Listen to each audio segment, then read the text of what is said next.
Today is Q&A day. I love Q&A day because Q&A day is an opportunity to connect with you guys, to answer your questions, and not just for me to ramble on about things that I hope you find relatively interesting. As you can tell, I am in my truck Odyssey. If you've been following this channel for long enough, you will recognize this interior, and therefore you will also know that something very exciting is about to happen since I'm sitting inside my overlanding rig. Anyhow, the most recent episode of Super Skilled just dropped, and it's an amazing one. It's the third episode of the series and the penultimate one. We filmed it in the Amazon with the amazing Métis tribe, who taught me all about navigating in the rainforest. It was tough. It may just be my favorite episode of the entire show, so I really hope that you get a chance to watch it. Here are the links. They're there, I don't know, somewhere. So my super skill today will be to try and answer 22 of your questions in 10 minutes. Let's see if I can actually make that happen. We're starting out strong today. How do you get into doing this? It's always been my dream, but I don't know where to start. Just start. If your dream is to make travel content, go and make travel content. Don't wait for anyone. Don't wait for anyone's invitation. Don't wait for anyone to offer you anything. Just go out there and do it and post about it. As much as it pains me to say, social media is everything today, and it's really important to create a community that shares your passion and that digs what you do. So get out there, make some videos, take some photos, write stuff, whatever it is that floats your boat, but just get started. How did you get over the fear, if you had it in the first place, of presenting to camera? If you've ever watched my early vlogs, which I urge you not to, then you'll know that my style of presenting, let's put it that way, was a little bit different back in the day. I really felt like I had to put it on at the beginning. Like I had to almost like pretend to be someone else, but then I kind of just started talking like I always do. And that's what I do now. I think the thing that prevents us from being good on camera is that we feel like we have to be someone else in front of the camera, like we have to put on an act. We don't. You just have to be yourself, feel yourself, and speak like yourself. And I feel like that helps. Forget about imagining that everybody's naked. Just imagine that you're explaining something to a friend. Can we get an after photo of the new tattoo? Sure you can. Ta-da! It's faded a little bit, but it's still there. I love it. I'm honestly extremely honored to be able to wear this tattoo on my body for the rest of my life. Did the filming crew have to train, prep to run the full ultra, and climb to the summit of Kilimanjaro? No, they didn't have to train specifically for those things, but I did hire people who I knew that were capable of doing these things physically and mentally. Fun fact, during the interview process, I started each interview with the following spiel. I was like, do you realize what you're signing up to do? You're going to be somewhere at the end of the world. You're going to be sweating. You're going to be hot. You're going to be thirsty and hungry and frustrated and exhausted and tired.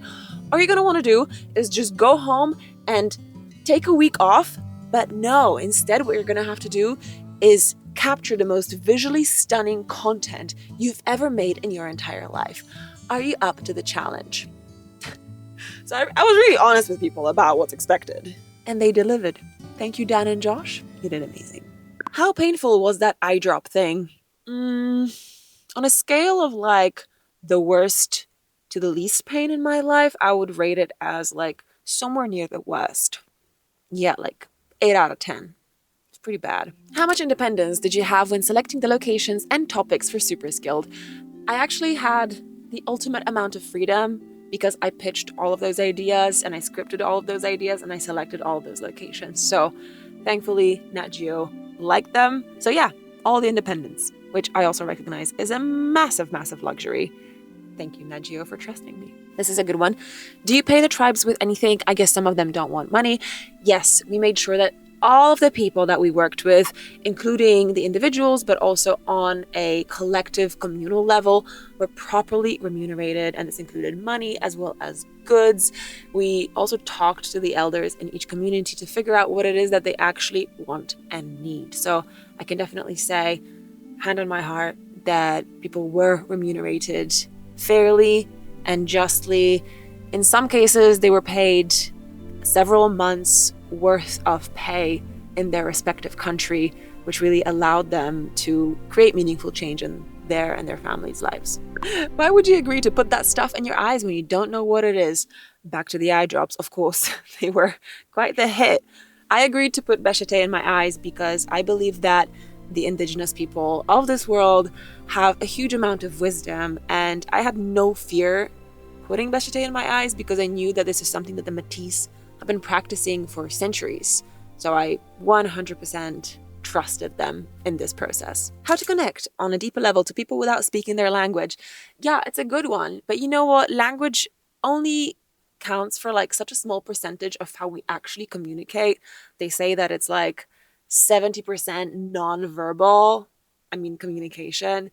For me, the best way to communicate with people whose language you don't know is to learn a few words of their language, can be just basic words, and get them to teach you and use those words and remember them. That's one thing. Another thing is to just do stuff with them, like go for a walk with them, let them show you some stuff, let them teach you some stuff, show photos from your home. I don't know, there's so many different ways to kind of communicate and build a bond and build a relationship without actually saying the words. So yeah, just go out there, do some fun stuff, laugh together, cry together, go for a walk together. Did any of the people you were featuring seem upset that you were there? No, I don't think anyone was ever upset with us being there. I don't think they would have a reason to. We always came in very respectful, very warm, and very positive with big smiles on our faces. And we really truly respected their way of doing things, their storytelling, and the message that they wanted to share with the world. So hopefully you can see that shining through in each episode. Did you have translators with you, and was it difficult to communicate?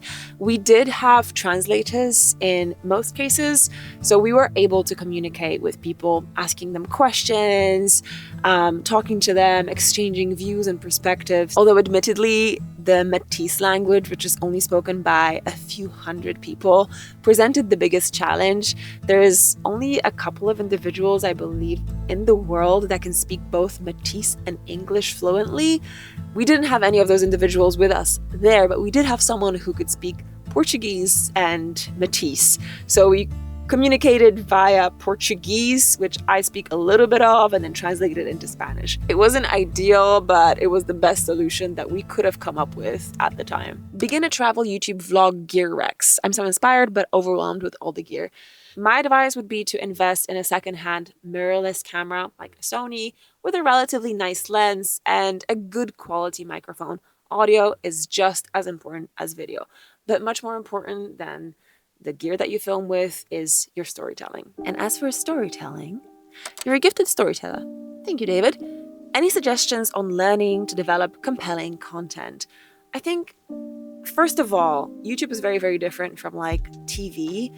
And I think it's really, really important to just be yourself first and foremost. If you're not yourself, people will be able to see through that persona. But second of all, think about the value that you're delivering to your audience. How are you helping them lead better lives? Are you informing them? Are you educating them? Are you inspiring them in some way? And then in terms of storytelling, strictly storytelling, I would say always think about your beginning, your middle, and your end. How does your story evolve?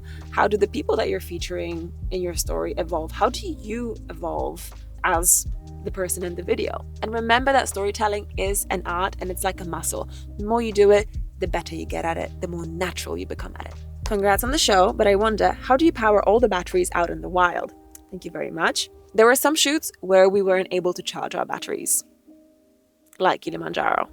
So we just had to be really smart about saving power. In the Amazon, we had a generator that we could use. While filming with Hadza, we also didn't have much access to power, so we had to be really careful. And with the Ravamari, we had access to a tiny little solar panel, which was not really much. So we also had to be really, really careful with batteries. It was just a lot of winging it and going with the flow. Does production have an idea what the tribes you visit will do with you before you get there to film? Yes, 100%. We actually worked with tribes that we had personal relationships, that our producer Dan had personal relationships. He knew them, he'd visited them before. So we were able to get in touch with them way before filming, to even ask for their consent, ask if it would be okay for us to come and film for this specific project. So we had a pretty good idea of what would happen, but there were a few surprises. How does it feel being a high-class production team next to the locals? Two worlds collide? I'm not sure if I would call us a high-class production team. There was just 3 of us. I wanted to keep the team super small on purpose. I think 3 people is perfect.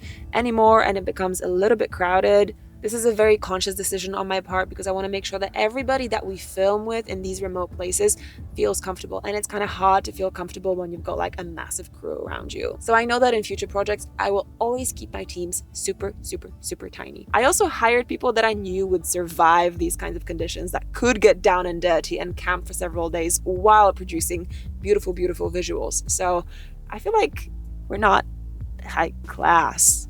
We're just people with a passion that like the outdoors. You know what I mean? Oh, I love this next one. How can we protect more of this planet by filmmaking?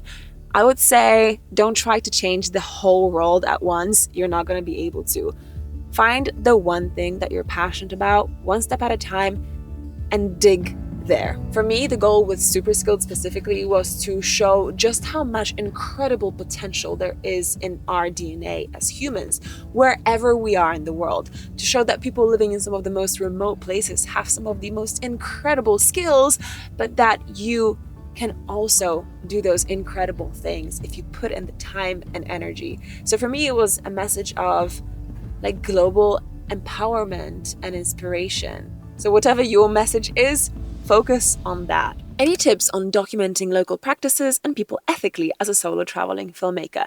It's simple. Treat people with the respect that they deserve. Let them speak about their culture. Let them teach you their skills if they're willing. I think for me with this show and with everything that I make in the future, it's really important not to narrate someone else's life and culture, but let them speak as much as possible about it. And of course, that can be challenging with translation issues and with some cultures being a little bit more reserved than others. But I think allowing your hosts to narrate their own story is really important. Will you continue with more episodes?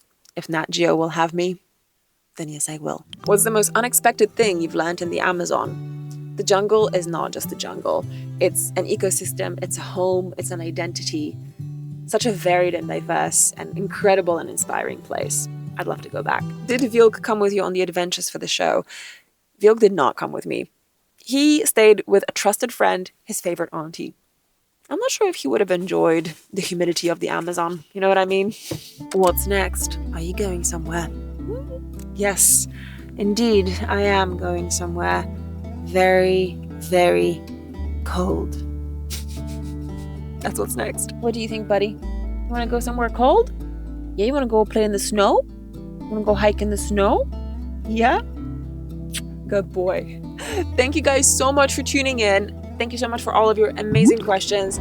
I hope you get a chance to watch the 3rd episode of Super Skilled out there in the Amazon. That's where I got the tattoo. That's where the eye drops happened. So much drama in one episode. I loved it.